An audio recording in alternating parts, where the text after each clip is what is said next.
Hi reception, I thought I'd do a quick game with you about missing numbers with numbers up to 10. So let's have a little look. Can you see I have all my houses here. This is a street, it's going to have a 1, 2, 3, 4, 5, 6, 7, 8, 9, 10. Now in this street, the postman's going to deliver some letters and I'm going to be the postman. Now the postman is going to pop a letter through somebody's door, but you've got to tell me which door it is because I'm going to cover up the number and you've got to tell me which is the missing number. But to do this, you have to close your eyes, no peeping, make sure mummies and daddies, they don't peep, and then they can tell me which number is missing. Close your eyes now.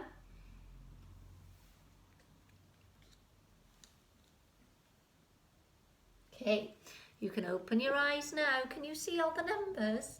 One of them's had a letter delivered. Oh, that's a bit tricky. One of them's had a letter delivered to them. Let's see if you can work it out. Have a little look. Look at all the numbers. I'm going to move out of the way. Can you see? I've got all the numbers here. Oh, what's that? Oh, goodness me. That's the house that has the letter. What number is missing? Which one have I covered up? Now, you may know it, but another way you could do it, you could either count from 1, 1, 2, 3, 4. That's right, number 4 is missing. Or you could have done this. You could have gone the other way. You could have gone, counted back, 10, 9, 8, 7, 6, 5, 4. You could have counted back, so you could count forwards and backwards to find the missing number. Remember I talked about us doing forwards and backwards. Right, I'm going to do another one. I'm going to take this off. Are you ready?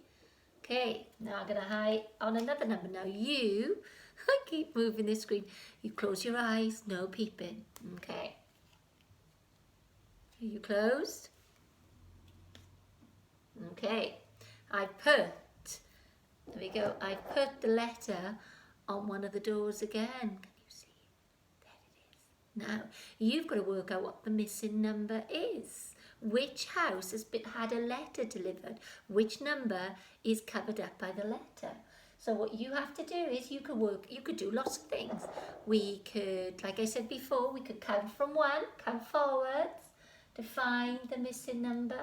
We could count backwards to find the missing number, but we could also look at the number before and the number after. Can you see? This number is 6. You see, this number is 6 and this number is 8. So you've got to know what number comes between 6 and 8. What number comes between 6 and 8? You've got to try and work that out. These are all things you could do, mums and dads, that I would do in school, just to learn about counting on, counting backwards, knowing the missing number, recognising all the numbers. So, should we try counting backwards this time? Can you count with me? Okay, we're going to say, we'll start backwards. So we start 10, 9, 8, 7. It's number 7, the missing number. Let's find out. There it is. It's number 7. So that's one of the things you could do with your little one. So what I'm going to do is I'm going to post a little activity. It's really simple one.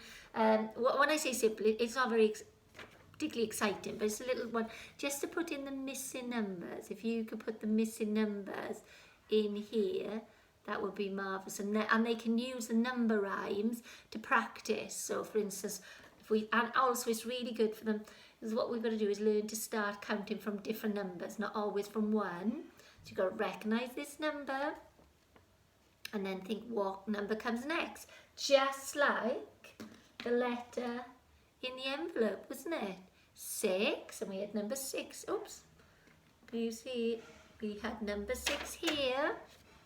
And then we had number 8 the other side. What number was missing in the middle? And what you can do then is you can use the number rhymes to fill in the missing number. So 6, what comes after 6?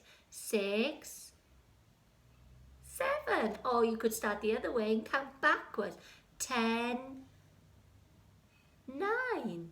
So if you were doing 7, remember you could say, across the sky and down from heaven, that's the way we make a 7. So you can fill in the missing numbers.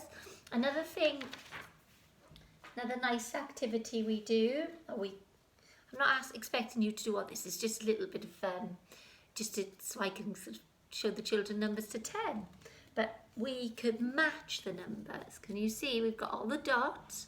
And what we could do is we can match the dots to the numbers. So which house has which number?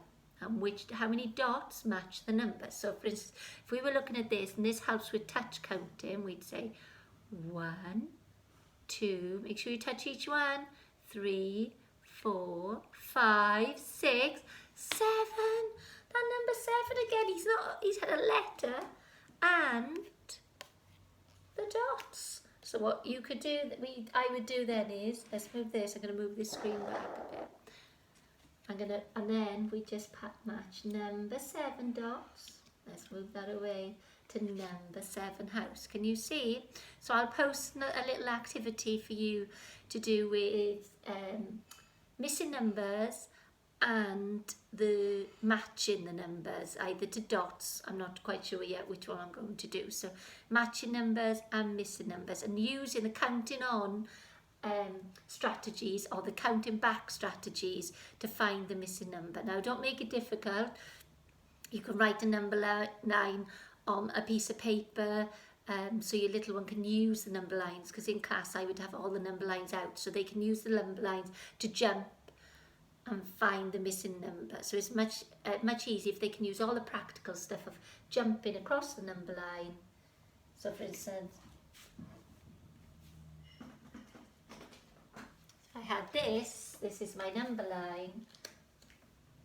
You see, so if we were looking at, remember we said 6, and with this was on there, 6, and our missing number, then there's 8, so the number in the middle is 7. So you can ask lots of questions about that. I hope that's okay.